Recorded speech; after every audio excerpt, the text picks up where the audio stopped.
What's up to the locals? My name's Drew. I'm a black belt in jiu-jitsu and head instructor at my academy here in Houston, Texas. Today we're going to talk about the mix-up. I want to give you a few examples and explain the stages of grappling and how they go together with the basic options. If this is new to you, don't worry, take your time. It may not make sense the first time. Just come hang out and we're going to learn together, and I think these insights will be really worth hammering away at, and it's going to help your jiu-jitsu. And if you enjoy it, let me know. I'm excited to hear about it. I've been working on this project for the last 2 years. I've been training for 19 years. I'm releasing a lot of this information to a bigger audience. I've been teaching to my academy, and I'm really excited to put it out and hear what your response. So let me know. Let's get into it. Today we're going to talk about the mix-up, and I saw a really good example of it here with Gutenberg on the IBJJF YouTube. Let's get into it. Before we get into explaining what the mix-up is, I want to first go over the stages of grappling. Now, the stages of grappling are really important because at any time in every match you are in one of these 4 stages. There's neutral, advantage, mix-up, and finish. Neutral is easy to understand. Let's say we both have the same grips. Let's play this clip because I think there's a really good example of neutral. Let's look at it. In this first clip, we're going to see a really good example of neutral. Boom. Would you say that's neutral? I would say that's very clearly neutral, right? Same grips, assuming the same posture, head to head. Really great example of neutral. Nobody has an advantage. All right? Nobody has an advantage. Next, we have advantage. An advantage would be if somebody had a upgraded grip, maybe a 2-on-1 grip, or maybe from 2 people standing, a big collar grip, collar tie, hand over the back like a judo grip. That could be considered a neutral grip. But one thing important to understand in the stages of grappling here is it's all subjective from the outside observer. You only have the best sense of where you're at in this stage when you are in it. From the outside and watching a jiu-jitsu match, it's easy to tell who's in a mix-up, but it's hard to tell when you are in a mix-up. So that's why it's really important to kind of step back and figure this out here. And jiu-jitsu is about pattern recognition. We're going to help you point out a few patterns, because what we really came here for is to talk about the mix-up. Yes, we want to talk about the mix-up. And what the mix-up is when you have more than one basic option available to you. This is a very important strategy that is going to allow you to perform jiu-jitsu. And jiu-jitsu is the myth that a smaller opponent can beat a much larger opponent. It is the ability to submit and control a larger opponent while making it look like you're not trying. That is what jiu-jitsu is, and that's what we're going to try to explain to you here today. Now, your basic options in jiu-jitsu, if you've never heard this, it's obvious, but it becomes very hidden very quickly. I'm pretty sure you guys tell this is a lot of information overload. All right, if you're understanding what I'm saying right off the top, congratulations, you have a pretty good understanding of what's going on. If you've been training a long time and this is new to you, don't worry, take your time. You already know jiu-jitsu. So you have your basic options are go behind, tip over, pass the legs, and submit. What we're going to watch here today is a clip of a mix-up that goes from a tip over to a submission. When you're defending a mix-up situation, that means your opponent can either go behind you, tip you over, pass your legs, or submit, and sometimes all 4. There's no other option in jiu-jitsu, by the way. There's no other option in jiu-jitsu, by the way. You either go behind, tip over, pass the legs, or submit. If you're trying to stand on the guy's head, you're misguided in your understanding of jiu-jitsu, and you're going to have a long road ahead to try to figure it out. But you need to operate under these coordinates. If you do not operate under these options, you're going to be in big trouble. If you are trying to poke the guy in the eye, if you are trying to stick your finger in his ear, if you are trying to pinch and squeeze, and you're misinformed, you're underdeveloped, and you're misinformed, and you're uninitiated. Okay, and now what a mix-up is when you when you have more than one basic option against your opponent. Now what we're going to watch is a tip over and a submission mix up, and the opponent is going to not see it coming. All right, what happens in a mix up is the information overload makes the submission invisible.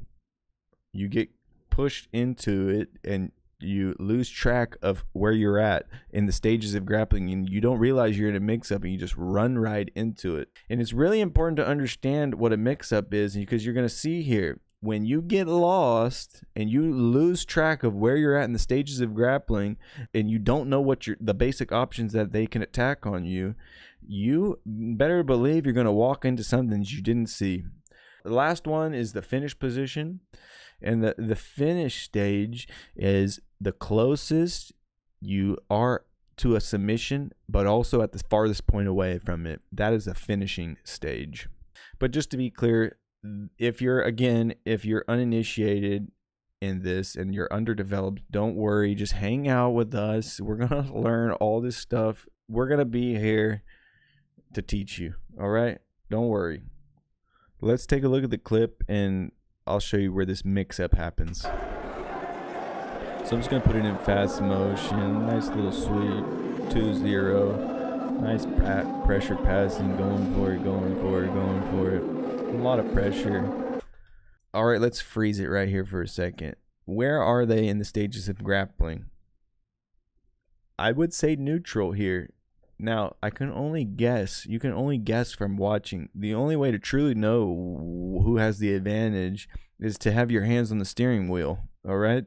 This is like sitting in shotgun. I can only look. I can't really feel what he's feeling on bottom. All right? But also, you have to remember that the person on bottom has their legs and their arms to use an attack. And it doesn't look like the opponent on top is using his feet against his opponent. He can only use your legs. When you're on your knees and when you're standing, you cannot use your legs against your opponent. It is a subjective thing. You could say the bottom player usually has an advantage, but really it seems pretty, with the base that at the point right now, you can't tell. And now I'm about to show you where you can really tell. Let's play it.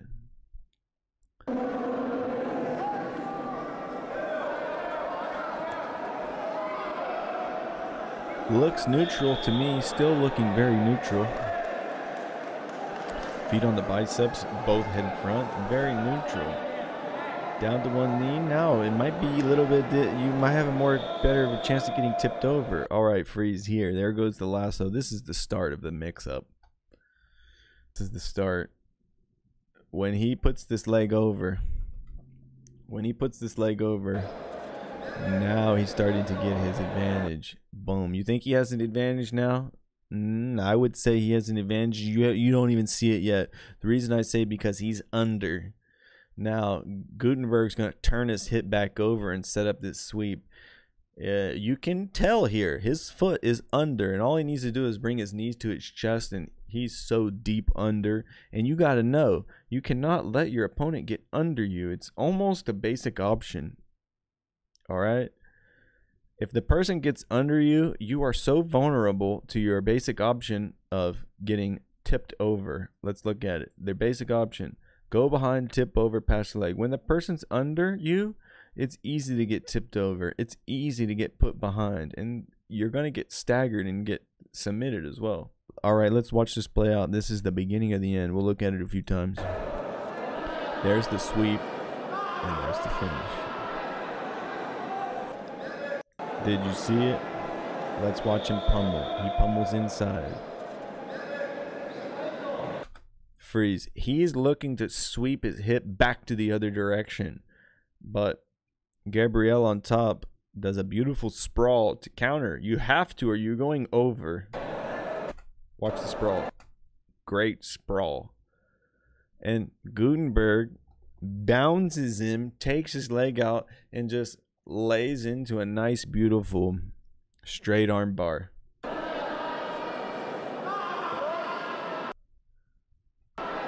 Let's watch it again in slow-mo. Tell me if you're seeing this.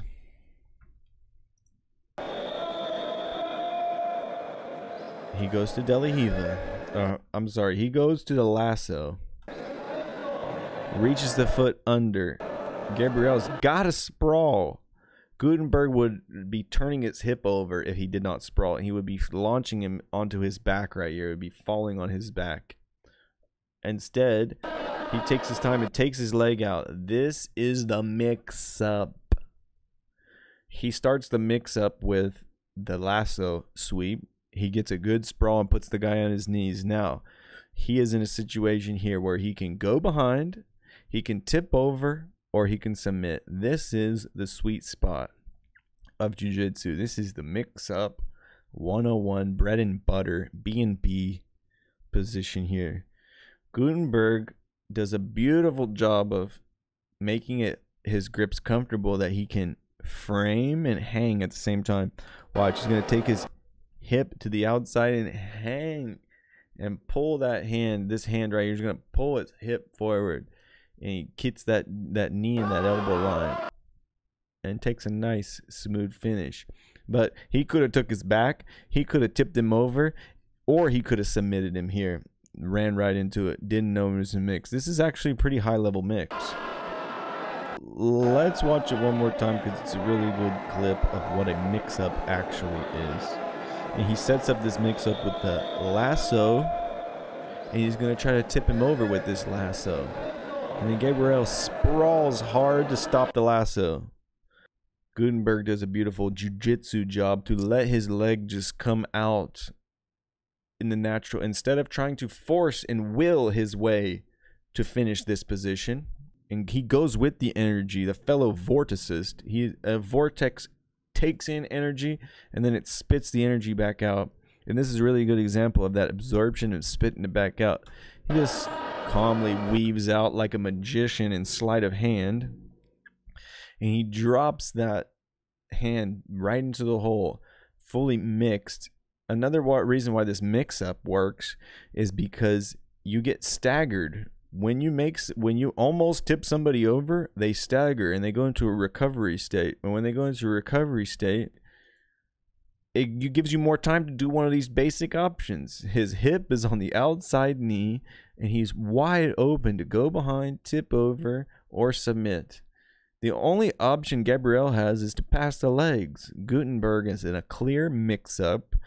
And if it's not clear to you, don't worry. Just come hang out. We're going to explain it. We're going to talk about it more. We have a course coming up. If you don't know about the knee knock and the boulder grip and the modes of action, don't worry. We're going to go over all this stuff. Just come hang out, watch the videos, leave a comment, tell us what you think.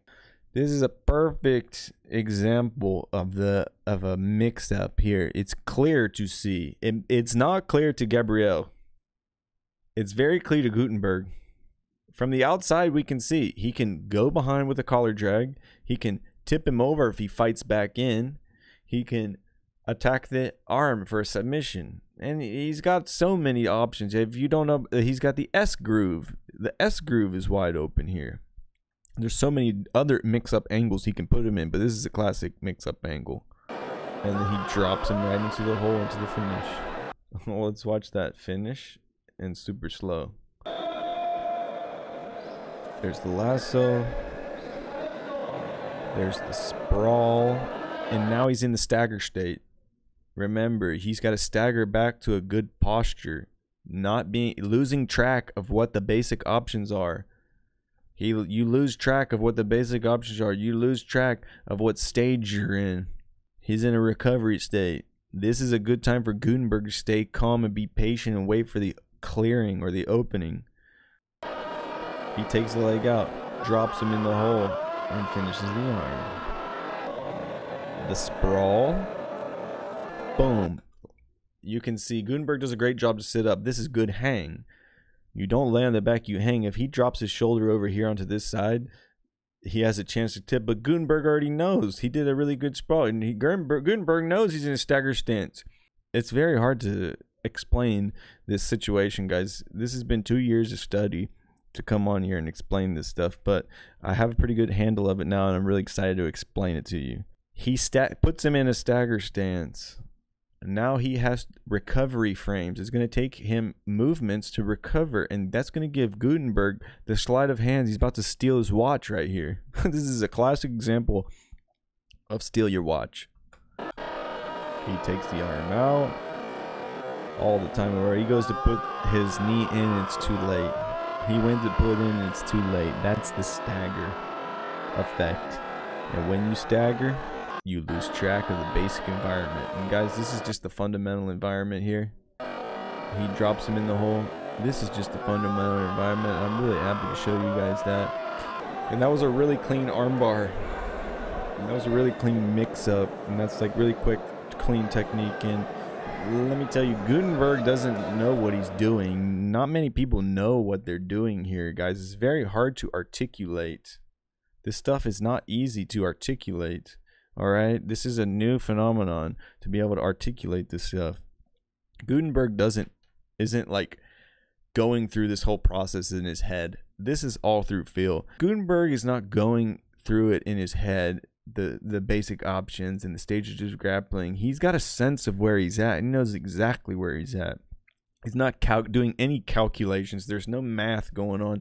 The calculations are your senses. And the only way to really learn how to do this for real and learn how to develop this skill is you need to understand what the modes of action are. And we can go over this in another video. I don't have time. This is something we'll be teaching in the course as well, of the modes of action. This is really what's going to unlock the potential to take advantage of the fundamental environment, which are the stages of grappling and the basic options.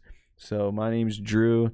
Thanks for watching. If you got to the end of this video, I want to really hear what you think. This is something new I haven't heard on YouTube yet. You can try it out. This is just an invitation to learn jiu-jitsu. It's up to you to kind of figure it out and go through it and teach yourself. You're going to teach yourself this stuff. I'm here to initiate you properly, and I'm here to help you develop.